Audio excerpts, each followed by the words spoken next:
Well, Renee, here's a newly constructed home. We're actually in the garage. Here's the common wall, shared space between the living space and the garage. It's going to be insulated, but what about the rest of the garage? Should someone consider insulating their garage? That is a great question, and it's a question that we get all the time. So here we have a wall in a garage that is not insulated.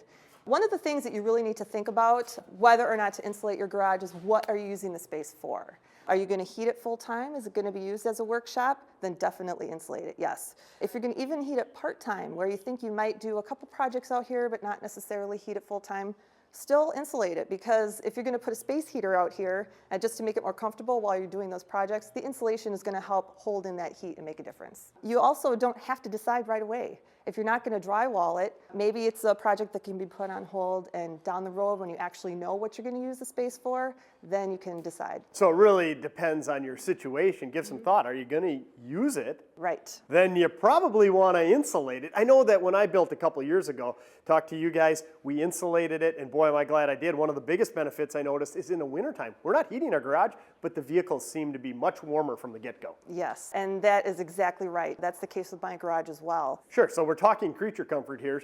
That's the biggest benefit. What are the options for someone, whether it's a new construction or an existing home?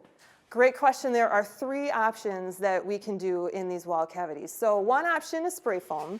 That is going to be your most expensive choice. And because this is not a living space, we typically do not recommend spray foaming in a garage. Well, that makes sense. Yeah.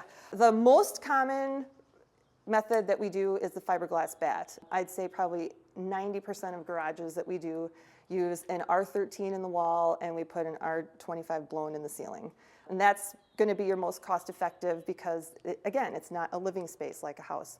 If you are heating the garage full time, one final kind of middle option that you could do is a blown-in blanket system where we put up a fabric mesh and dense pack insulation into this wall cavity so that you get a little higher R value. So again, it seems like to me as a homeowner, sit back, review your situation, talk to a professional. There's different options there. Seems to me that you want to do something rather than nothing. Right. And fair to say it costs less than you'd think to insulate?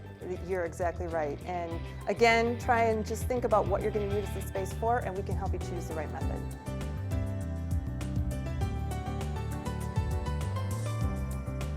For more information on this and other energy-saving ideas, be sure to check out the full video library at rockweiler insulation.com.